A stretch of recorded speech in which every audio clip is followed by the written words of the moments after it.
Wow, it's a big day. All kinds of stuff is happening, David. Are you feeling okay? You got this? You ready for bringing it in?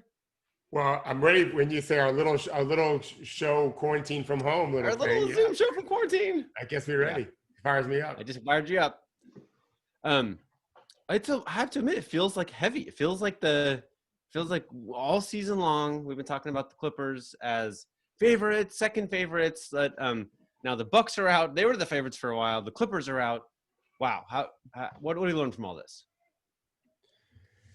I texted you this earlier. I don't know if you saw it, but this pandemic break and then the bubble games where they're just all taken away from the world.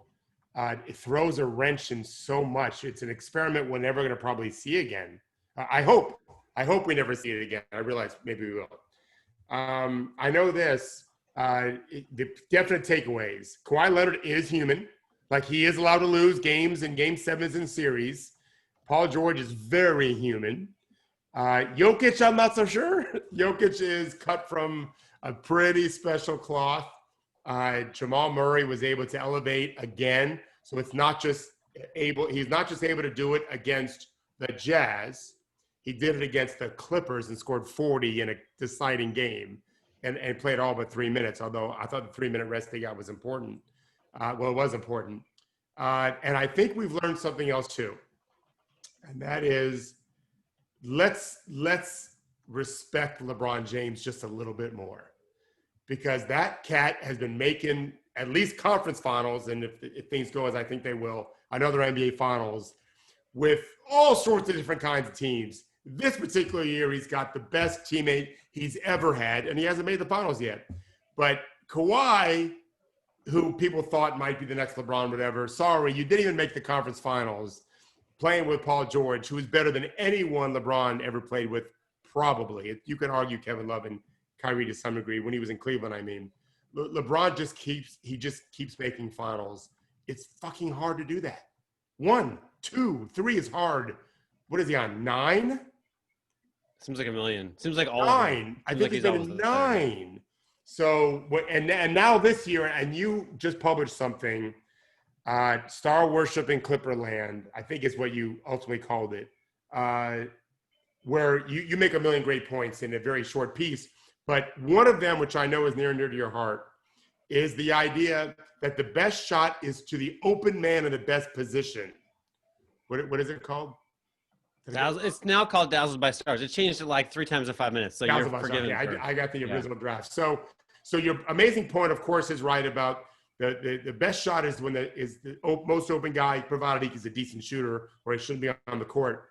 And I will remind you in that thread that the best player left in the series, probably the best player, if not the same best player of all time, led the league in assists this year.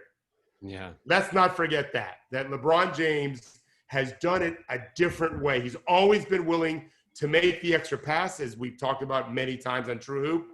He didn't just do that in game this year. He did it for this season. And we started this year, Henry, where I predicted, and I was wrong, very wrong, that Anthony Davis would be the MVP because LeBron would make sure of that. Well, he didn't. It didn't work. He tried. Not for lack of trying. Right. Yeah. LeBron led the league in assists, and AD was absolutely the king of that Rocket series, as we talked about it before Game 1 with the matchup with PJ Tucker. That was, we are going to hammer your best defender with our best hammer, our best tool, and it worked. And I give LeBron amazing credit because that is not what happened in the Clippers series. No one realized that they have some hammers there, especially with Kawhi. He did well, and then he didn't do so well. He was kind of a non-factor yesterday after playing pretty well in their previous losses. But he went minutes where he didn't know he was on the court. Like, that is never happening with LeBron James, and let's give credit to LeBron for that. Yeah, he's not perfect, but he's the best player, right? I mean, he just is. Over this decade, this period that you and I have been covering the sport, like, or more than a decade, whatever, way more than a decade. 13 years, yeah. Yeah, it's LeBron. It's the LeBron show. Which is amazing given his age now. 13 years. Yeah. I started in 07, same as you, I think, at ESPN. Yeah. He was drafted in 03. I've been covering him I've been studying him since '03. So I was at his first summer league games in Orlando. Yeah. I sat with his coach, Paul Silas, who told me, and I was a nobody, but he told me he was going to play LeBron at point guard. It made no sense to me when nobody could keep him off the offensive glass or keep him to get into the rim unless you could guard him from 50 feet, which you would if you were a point guard. And now that's what he is. He's basically a point guard. That's how much his game has evolved. It's incredible. So I'm picking on, like, I'm making this point that I believe very deeply in. I'm picking a little bit on the commentators at ESPN, but like this was the Clippers stars, Kawhi and Paul George were 0 for 10 in the fourth quarter. That's a little bit of an outlier. If they just took the same shots again, they'd make, let's say, 3. Like, they were tough shots, but like, some nights they make 6, right? But they weren't great shots. This wasn't like the offense really humming and finding them good looks that they were just screwing up. Meanwhile, the rest of the Clippers made 15 points on 12 shots. That's fine. I feel like the way it actually went, sort of unlucky, sort of tired, maybe a little banged up, whatever. These things happen. What drives me crazy is the commentary, which matters. It matters because they're determining Paul George and Kawhi Leonard's legacies, right? So, and they know this, right? Kawhi and Paul George know this. So they're out there, pretty well covered, maybe going to take a step back, like 20-footer, maybe going to take a covered 3 with a hand in your face. And it was like, at some point they stopped. At some point they just started shoveling the ball. Montrez came in basically when the game was over. They got 3 straight layups, right? A dunk and 2 layups maybe, etc. I think the Clippers, maybe I still have the notes here, finished the game with like 7 straight makes, all from role players. And so part of me, but which is all fine. The problem to me is that all throughout the quarter, Jeff Van Gundy and Mark Jackson are telling us that, like, Kawhi Leonard has got to elevate his game. Like, Paul George and Leonard have to solve this problem. It's like, I think that's exactly wrong. I think that you need to have good floor generals to figure out where the good attack is. This is Michael Jordan making a shovel pass to Bill Wennington for a game winner, right? Like, because Bill Wennington against air is a better advantage than Michael Jordan against 2 defenders, right? That's just simple. I think you want to have a team that keeps finding this. This is where I'm pretty excited that Daniel Tice has become like a huge late game scorer for the Celtics, because Kemba Walker will give him the ball. Like, that's why, right? Like, if he's open, he gets the ball, Bill Wennington style. So to me, like, I think you need to go into these fourth quarters or the first quarter, second quarter, third quarter, believing like we're going to be like supercomputers and we're going to find advantages, right? Like, guarded Kawhi is better than guarded Zubac or whatever, but unguarded Zubac needs the ball, right? So I feel like this is the calculation. This is where I think we've been hammered with, like, the notion that Kawhi just solves all the problems, which is why the Clippers now have, leading to a new point, a terrible crisis, because they gave away every good pick they're going to have from 2022 to 2026. Including their lottery picks. They're unprotected in their pick swaps. Like, they're all going away, plus Miami picks, plus Shai Gilgeous-Alexander, plus Danilo Gallinari, all gone. The Clippers are guaranteed to be bad by 2026. They will have no ability to rebuild. So I think there's like, they gave it all up just betting the farm on these 2 stars for this year and next year. And now I don't even know if you want to bring the same roster back next year. What do you think? There's a lot to unpack there. So my first thought was this is a team suffering from some emotional crisis, and it's going to get worse. Paul George in particular, who's already admitted the way the bubble affected him. And it reminds me of you wrote this, quoting me, and we used to kind of interview me when we worked at ESPN together at True Hoop when LeBron laid an egg against Dallas. And I literally said to you, he needs professional help to deal with the overwhelming despair he must be feeling, because his game was unrecognizable. LeBron's was against Dallas in that season, in that 2010 finals, I think it was. Unrecognizable from any possible way you could think it was LeBron. And I think he did get professional help. I'm almost certain that he talked to therapists and counselors, whatever. And I think Paul George needs that. And I want him to have that. I don't know if they're the same ages. I want to say it's close, but I would guess LeBron was a little bit younger. But my point on that is specifically about Paul George. This doesn't have to be who he always is. If they get out of the bubble for next year, that alone may solve some things. But he's played poorly in some previous playoffs, and I would like to. I don't want him to feel like this has to define him. But the bigger picture, to your point, is this goes to the structural argument that I make, as you know, about are we playing for 10 really good years and hope luck has a chance to happen, or all in for a year or two? And I would always take the former over the latter. I think it's much better in every possible way to have lost somewhere in the playoffs for 10 straight years, put together a good team. You're making the playoffs, so you know you're good. Some years it'd be nice to be a top 2, top 3, top 4 team. Other years you might be a 6, 7, 8. But you're giving your team a winning record. You're giving your fans a winning record. Your TV ratings locally will be better, which is good for the franchise. Your ticket sales are good because there's hope. You're trying to win 50-plus games a year and maybe get a little lucky and you develop a player like a Jokic who may suddenly become this all-world player when you didn't expect it. You thought it'd just be pretty good. Obviously, they thought that. They already had Nurkic when they got him. I'd much rather do that than what the Clippers did. And now I think the team is fine coming back as is. I think that, this is my opinion, had there not been a pandemic break, I actually think the Clippers would have won a championship. They were gelling. They were vibing. They were playing the way we thought they might play before the break. And then, and I speculated this when we wrote this article in June, where I thought I've been wrong about a lot of things in the playoffs. It's weird. This is a weirder playoff than normal. But I just knew the Clippers were not going to have the time. I suspected they would have the time to really be at their best just because of the unique situation. And because of that, I thought the two best players had the best chance, which was LeBron and Davis. And so I think they might be fine next year. They might fire Doc. I don't know. Normally Doc is good at getting guys together.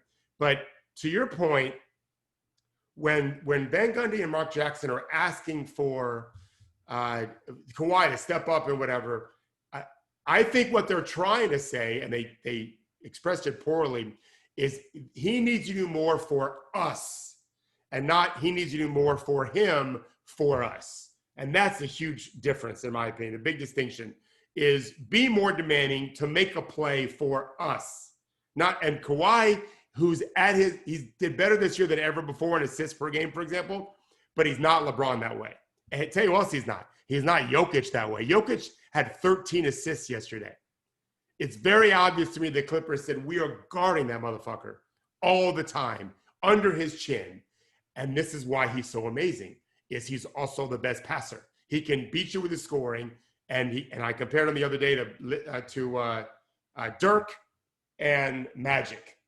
He can outshoot you, which very few people can outshoot out from mid-range and long range, and he can outpass you. It's very rare to have that. Dirk couldn't do that. He could just outshoot you, right? Magic couldn't outshoot you, he could outpass you.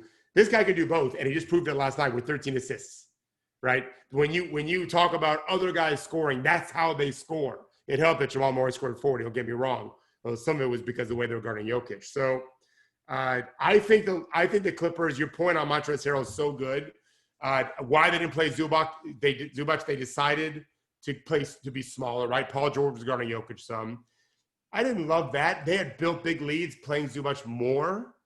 So they were grasping. Nuggets get credit for that. I have a theory. Yeah.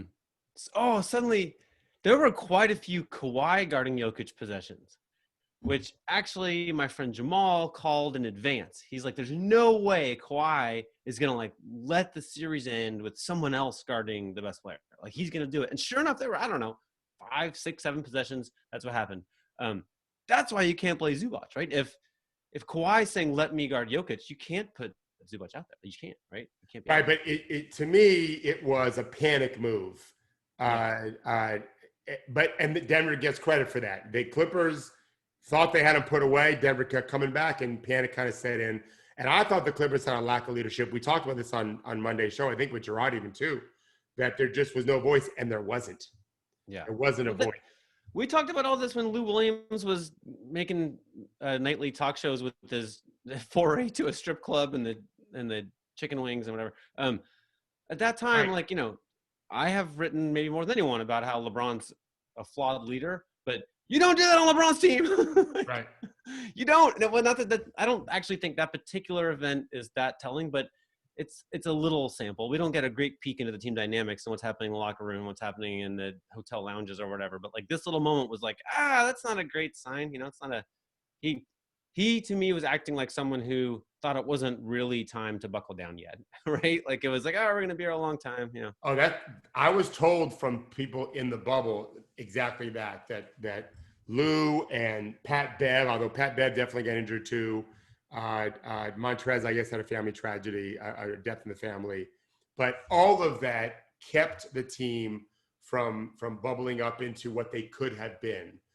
I know if I'm Doc Rivers, I'm sitting down with Lawrence Frank and the owner, and we are saying exactly what you and I are talking about right now, that, hey, we were built to win a championship, but we are all still kind of new together, and we've not completed that process of becoming one. Evidently, I mean, it's obvious to us. Give us another year. I don't know that they will. Those guys are Paul and Kawhi are on 2-year deals, so there's 1 year to go. Yeah. I don't know for sure they're going to get a chance to do it. I don't know that you can. Well, anyway, that's a different conversation. I love what you're saying about you're always want to build long term. I'm thinking about if you're Jokic as a 41st pick, who at that time was not as highly regarded and overweight. He became the player that was the best player in this series through a lot of royal jelly, right? There were a lot of years where they weren't making conference finals as he wasn't quite as developed, right? And eventually, they had multiple bets too, right? Eventually they traded Nurkic away to focus on this one. But I think that's how this game goes, right? Is the Nuggets aren't particularly geniuses of drafting. I wouldn't say they have a lot of really bad picks in the lineup, or not in the lineup, but in their history. But they were playing, I think 4 of their recent picks were on the court for the money part of the game yesterday. Let's see if I can remember them. Monte Morris, Jamal Murray, Michael Porter Jr., and Jokic, right?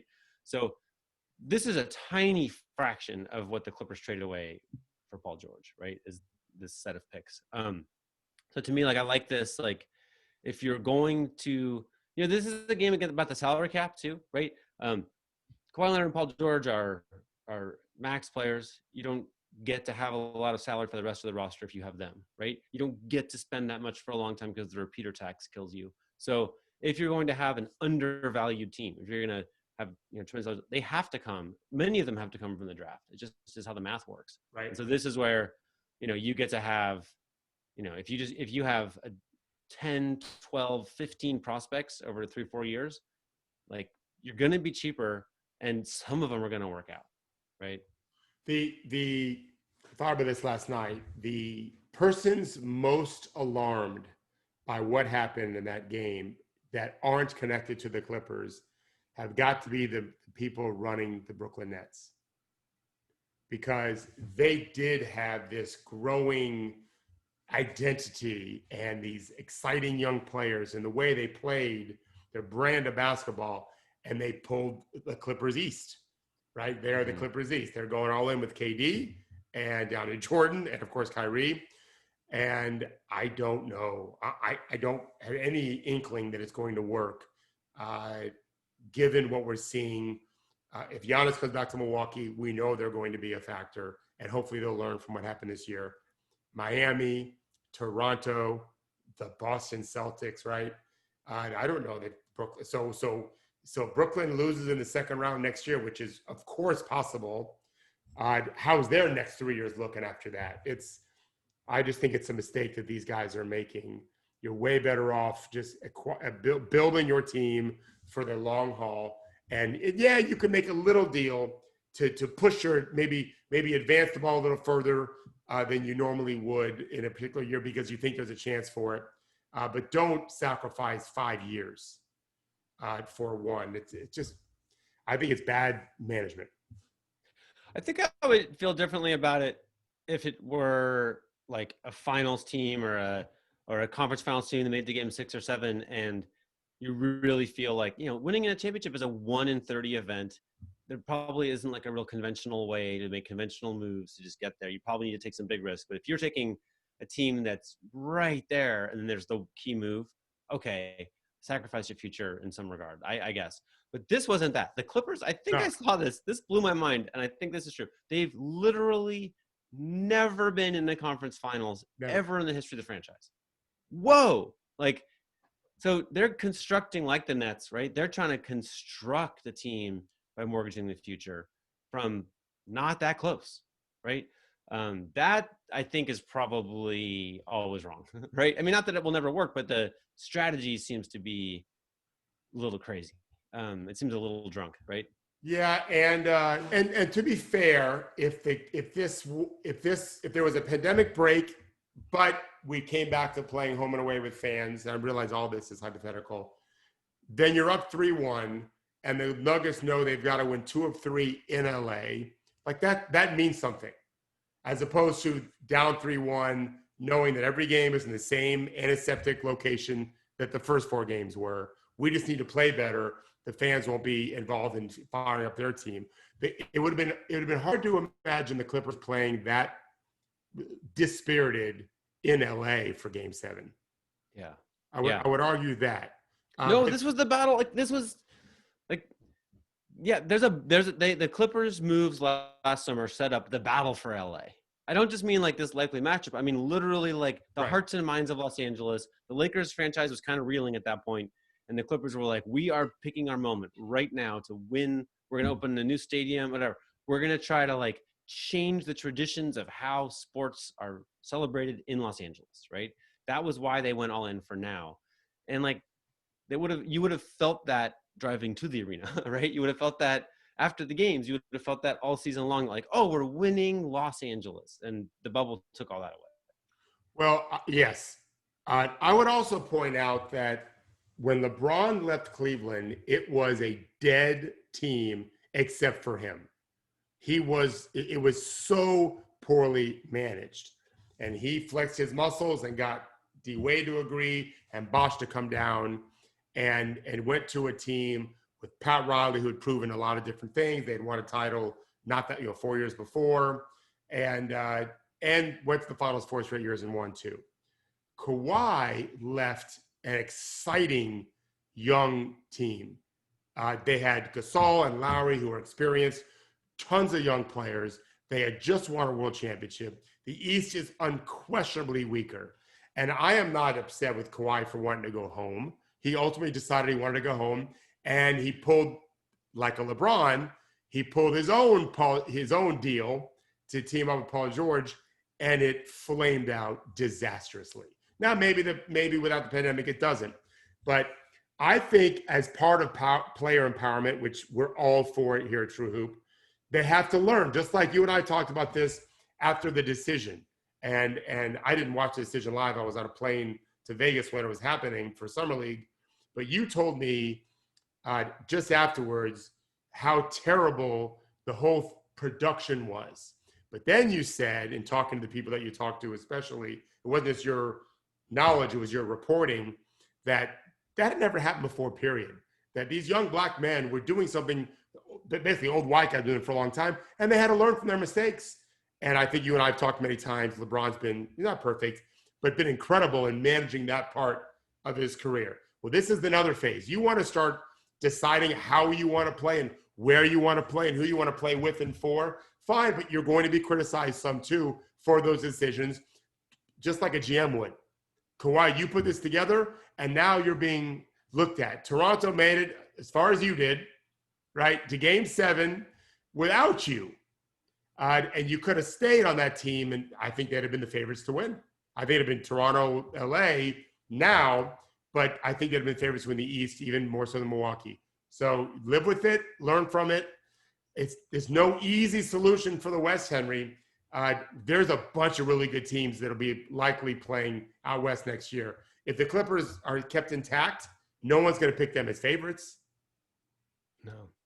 They won't. They'll be in there. They'll be in the running, but they won't be the favorites. Well, this is an impossible hypothetical, but if Kawhi could have been convinced to join the Clippers without the Paul George trade, in addition, right?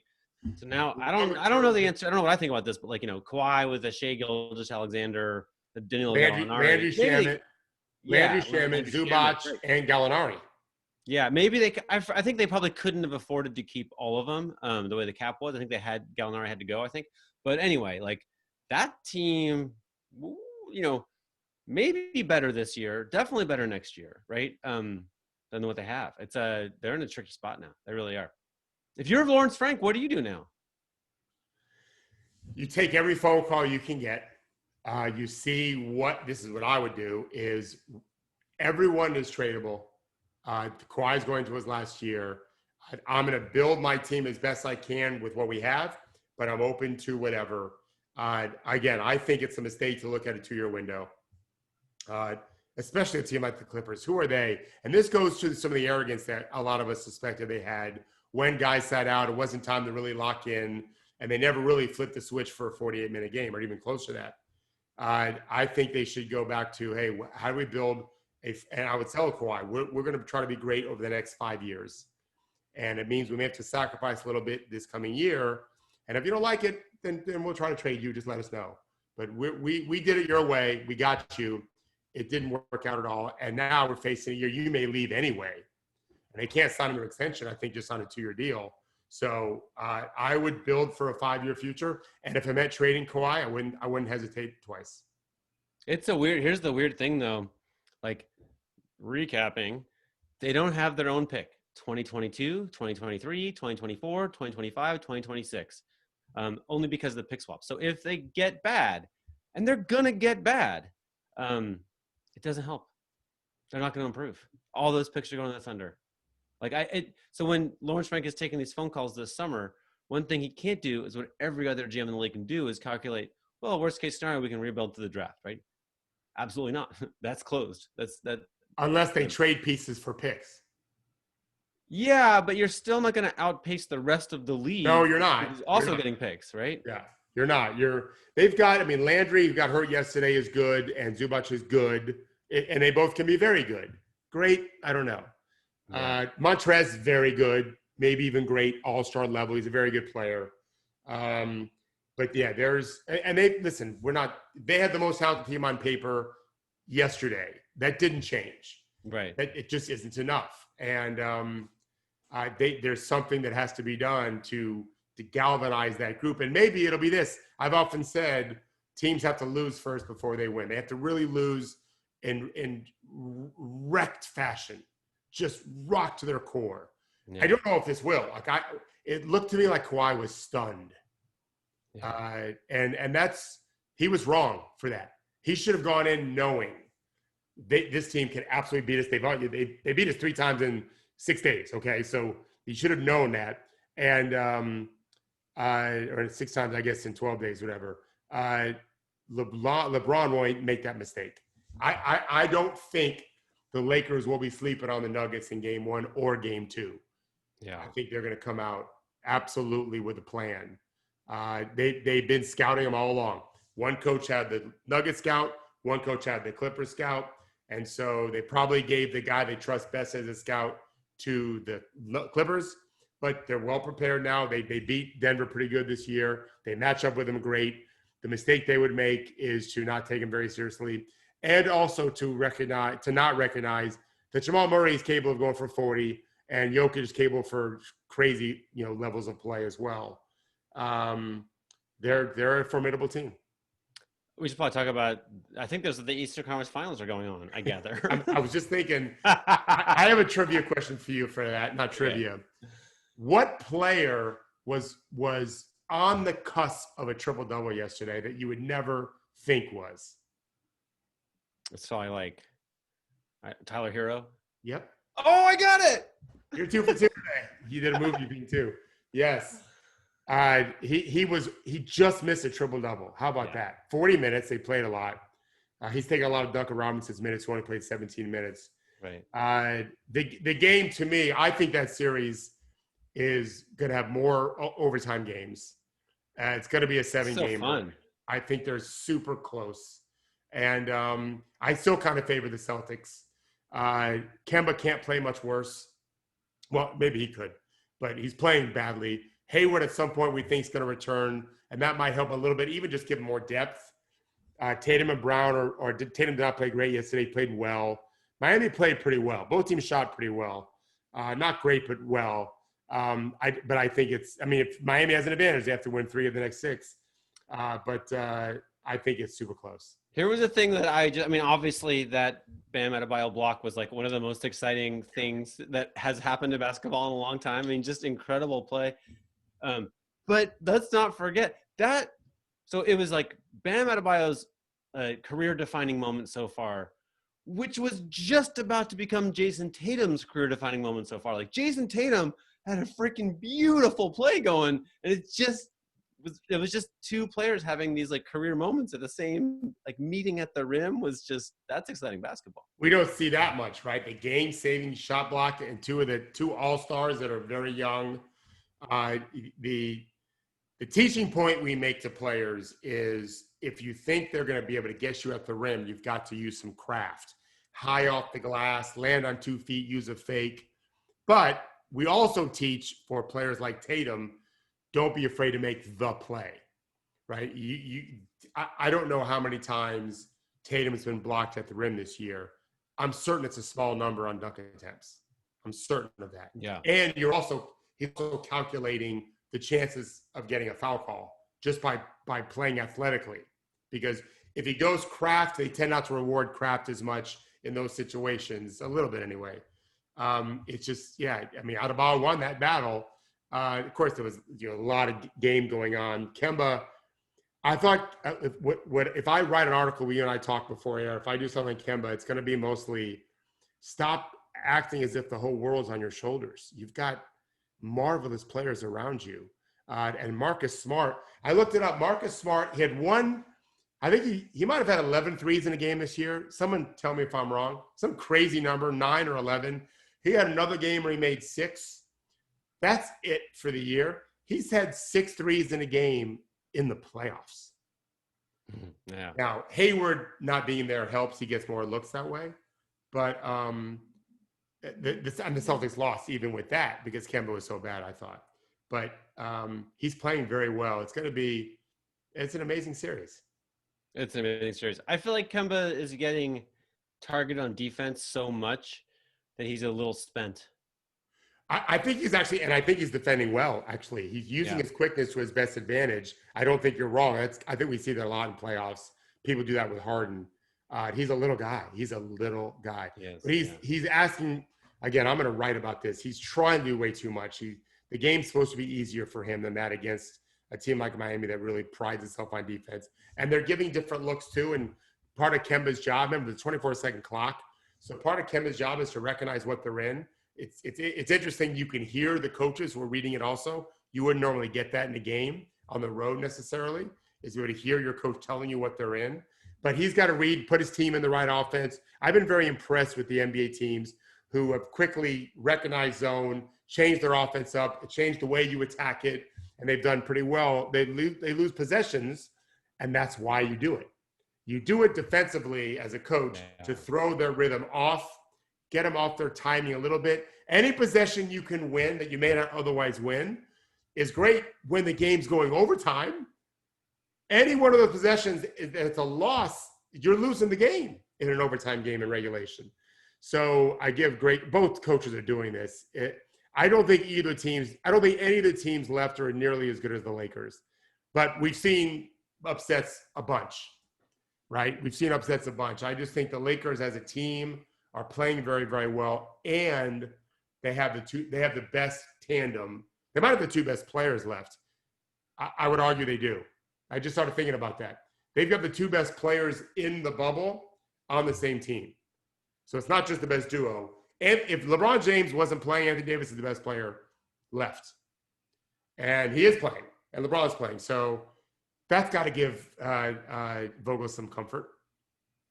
Yeah. and do it on both ends. Like, good luck targeting LeBron and AD, Denver, on defense, like they're doing Kemba, right? You don't target them. Anthony Davis is very capable of doing the same block that Adebayo made, and he's doing it. In fact, it's why I think this is going to be the if you want to project out that series, and I'll probably write about this some too, It's Denver's inability to really protect the paint and LA's ability to pulverize you in the paint. And Denver has gotten better at protecting the paint, but they've never faced this. And you said this to me on the phone yesterday. I told you while it's happening, Rudy Gobert played Jokic to a standstill, I thought. Right. And now he's got to face a better version of Gobert and AD. Yeah. I'm not saying Jokic can't accomplish anything. I think he could solve cancer or world peace, and he could, as someone once said, he could play the shark in Jaws. Like, there's nothing he can't do. But it's going to be hard. It's going to be hard with AD. I mean, and they've had rest, right? Did you see the Jokic Jamal Murray post-game interview? I didn't. I should have watched it. I wanted to get some rest, but I'll go back and watch it. But tell me. So there's a moment on the court where, this is maybe the first time in the bubble that you've seen players like genuinely relaxed and happy. Because most of the teams that have won have expected to win, but now the Nuggets just slayed a dragon, right? So the Nuggets have this moment of like, it's just gravy now. They're happy, right? And their body language is just fantastic. So they have Rachel Nichols is interviewing both of them together. And at one point, Jokic is talking and Jamal Murray butts in with a little comment, and Jokic like kind of harshly teases him. Like, but then at some point, Jokic is like, he's like, we've been doing this a long time. And he's like, we have conversations, we have arguments. We're like a married couple. And then he kind of realizes it sounds bad. So he's like, but not as close or something like that. And, but I was like, oh, they have been at it a long time. They've been together a long time. They're not super old, but they've been together for a long time. And I thought it was an amazing thing that it's not weird at all that they're like a married couple. I'm sure this is true on every team, but it was unusual that he would say it on national TV, right? Where he would be like, no, we're like, it's been going on for a long time between us, and we're kind of intimate, I liked that. I thought that like, oh, this is well, you like that. This is what David Thorpe likes. I like it very much. I'd say something else I like. I've been a Mike Malone critic because I thought he was trying to be Sam Mitchell, which is something no one should ever try as a coach. As a man, he's great. He's a very nice man. I've done his show. I found him to be offensive as a coach. He tried to be offensive. He wanted to be angry at the world all the time, and he coached that way. And that's how Mike coached in Sacramento. And that's how Mike started coaching, I thought, in Denver. And he has grown. Just like I thought Ty Lue was not prepared for the job with the Cavaliers when he first was put in that position. And even though they won, he got so much better, I thought, as a coach. And I wasn't a fan of Ty Lue as a player. I became a fan of him as a coach. They were up against a much better team with the Warriors. Mike Malone has had this, he's balanced hey, we gotta compete harder. We gotta play with more force against the Jazz. If you remember a couple weeks ago, he's balanced that with being a cheerleader. Yeah. And believing in guys. Like, the breathing spirit is a big deal, right? My wife sent me a video the other day. You've seen it, I'm sure. I bet we have exchanged this video before, where it's video of Steve Kerr talking to Steph Curry when Steph Curry's not feeling great. Yeah. It's the best, yeah. Right? And my wife didn't even tell me why. Smallest back. He's like, I wish I had your confidence. Yeah. It's just the dream. As a dad, we're trying to do this with our kids all the time. I feel like Mike Malone is gaining that, and that's enormously important for Tim Connolly. The Kroenke family owns the Nuggets. And the Nuggets, if he can be that guy, he knows the game very well. He's from a basketball background, all of that. And I think I think he's going to be good at getting Denver to play with force against, in my opinion, another better team. And remember, they're missing a starter, Will Barton, who in these playoffs is enormously helpful. He's super athletic and energetic.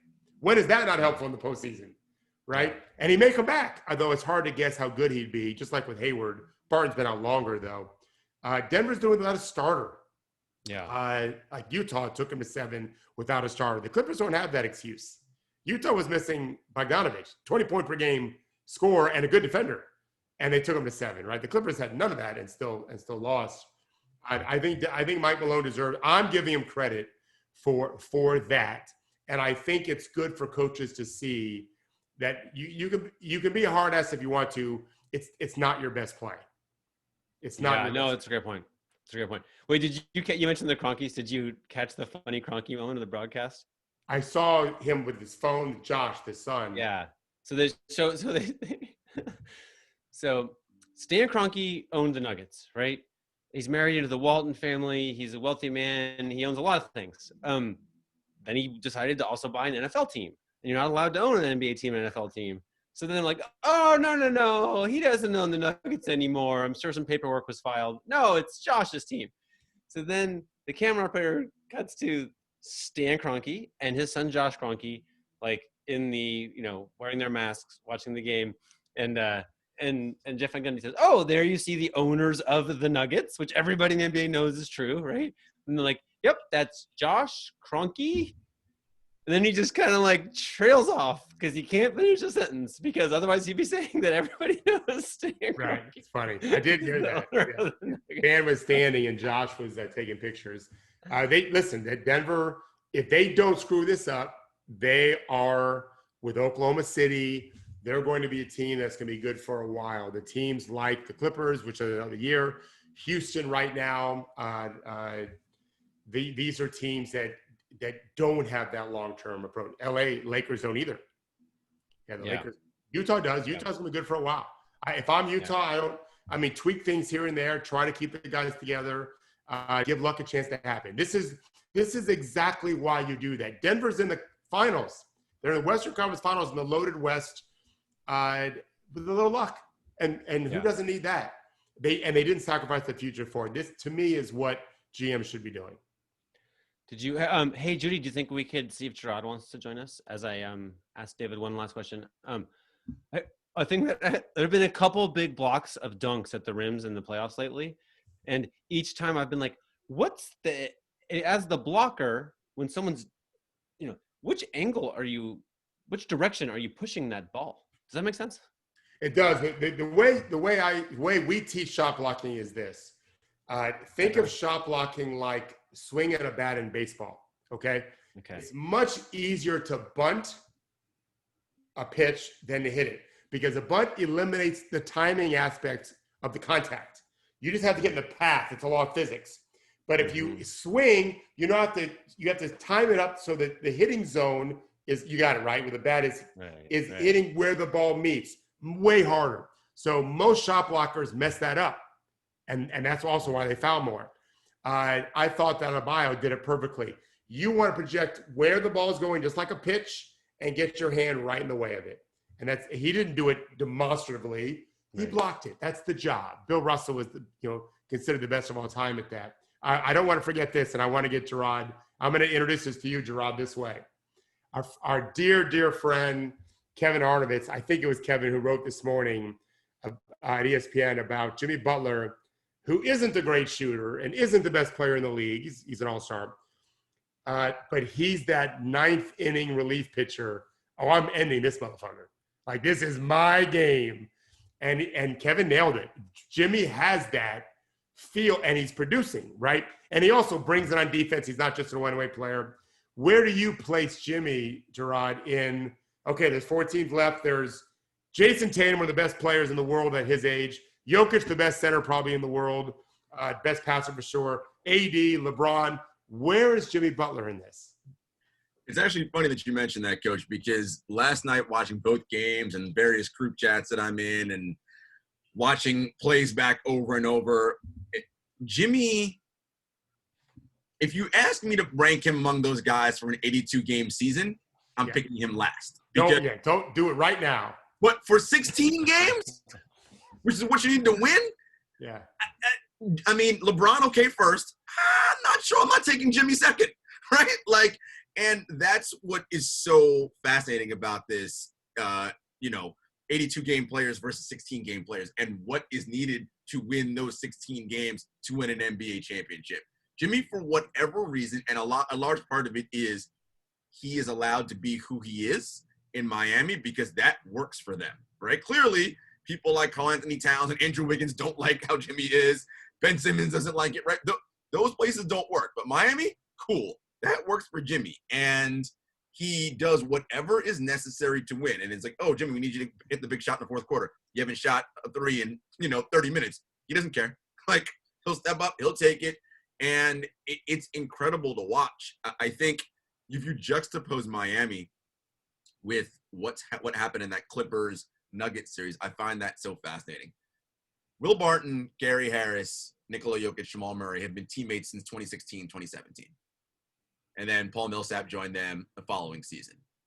They've built up sweat equity with each other, right? Being bad initially, 9th seed, not making the playoffs, then 2 seed, getting beat again, right? So there is a level of chemistry, continuity, familiarity that they have. And as you mentioned, Henry, the married couple, the royal jelly, Isaiah Thomas once, and the Detroit Pistons Isaiah Thomas once famously said, the secret of basketball is it's not actually about basketball, right? It's all of those other little things that the Nuggets have to rely on that they just know because they've done it, that the Clips did not have, right? And you saw it blowing 16-point leads in 2 closeout games in games 5 and 6, right? For whatever reason, those guys didn't have it. And I agree with you, Coach, that if the bubble didn't happen, they probably would have continued to build up. But they essentially had another offseason where they didn't do anything, and now we got to start all over again, right? So you don't have that opportunity to continue that just understanding when you're playing with someone. I mean, Henry knows you play a lot of pickup basketball. If you play with the same 3 people, you know where they're going to be always because you play with them all the time.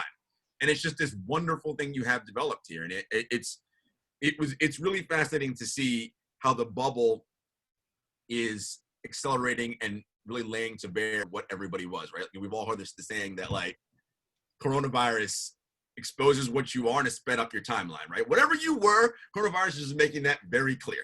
And we see it. Clippers chemistry problems, right?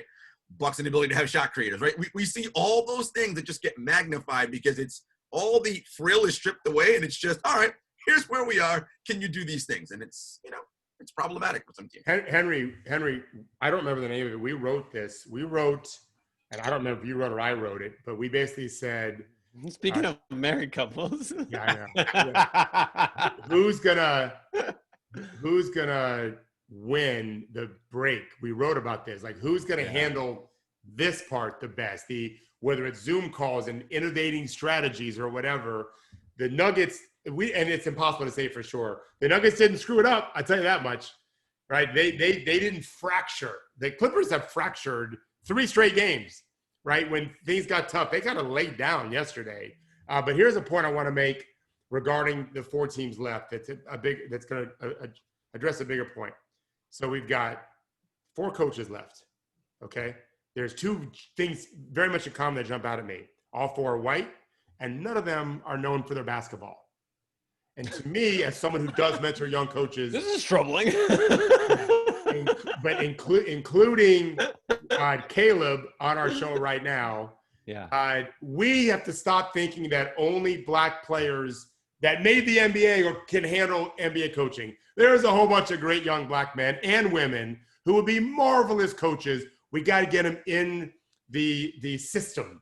Let them bubble up. I mean, nothing against Jason Kidd and Ty Lue. They're whatever. They're fine. Ty Lue actually I think is really good now. Kidd, I'm not so sure. Sam Cassell, yes, please. And he played. But there's a whole bunch of them. There's a whole bunch of Calebs who can absolutely coach their ass off and care. Brad Stevens, Frank Vogel, Malone, and Spoelstra. I guess he's Filipino, I think. Yeah. Those guys can. I salute them all. They can all really coach, and they lived in the gym before they got paid. Let's be clear about that. Before they got paid, they were living in the gym. Malone's case, it was his dad, who's a pretty famous coach. I think Spoelstra's dad coached as well. He was the president of the Blazers. Of the Blazers, okay. Yeah. Then Spoelstra, when I first met him, he was low man video coordinator for Stan Van Gundy in Dwayne Wade's rookie year. Yeah, like Spo had no say. This is I don't know Vogel's story too much, but we need to get more coaches looking like the world. Understand that you don't have to be an NBA player to dream that you can coach in the NBA because they can do just as well as those other guys can. There's a pipeline issue for sure, but also like I heard players say the most incredible things about David Vanterpool 5 years ago, and he's still just like not getting that chance. Ed Pickney, for sure, and Ime Udoka, beloved guys. Love him. Now, obviously, those guys played, and I'm not against that at all. Yeah. I'm trying to get more. You don't have to be an NBA player. Anytime I talk to, I've got a young man. He's a freshman in college right now. I think he's got the mind to coach. He's thinking like a coach while he's playing, and he's not going to make the NBA. I'm sure of that. And I said to him, and I told him that too. He's playing NAIA basketball right now as a freshman. I said, Jermaine, I can tell you, you're going to coach one day. He looked at me. He never thought about it for a second. I said, dude, get your master's degree while you're playing. Come back and work for the team you're playing for in high school now. The coach will take you on. And then let me see what I can do to hook you up and bubble up the system. You have to live in the gym. You can't make it any other way, but you have it. And now he's thinking about being a coach. Great. We need to do that more and more with players. Just a little reminder, Kyle Lowry was injured this year, and they had him like coach. I don't know if you guys remember this. I do. I don't remember what happened. I do remember that. And then the little Nick Nurse was like, "Oh, like he absolutely knows his stuff, but boy, is he direct." I believe that, Coach. And Henry, I actually have something for both of you. Like, so funny. Spoelstra starting as the video coordinator back in Stan's day, and obviously Pat Riley being there. Like, again, how much of it is this infrastructure, right? And just the ability of the knowledge that exists and the familiarity and continuity of team president, head coach, right? Like ownership, and being able to create that culture, right? Again, the talent was, as you said, Coach, the talent for the Clippers better than on paper than anybody else. But clearly that doesn't matter, right? I mean, it does to an extent, but all of this internal talent that you can't quantify. I don't know what it means and what it equates to in points per game, but it means something because you are just that much better in dire moments, right? Like there's a hey, I trust this dude next to me. I trust that. Like, whereas with the Clippers, it's like, I don't know, we're just doing whatever. My favorite moment, Henry pointed this out, and well, I say Henry pointed out because he edited the last article I wrote.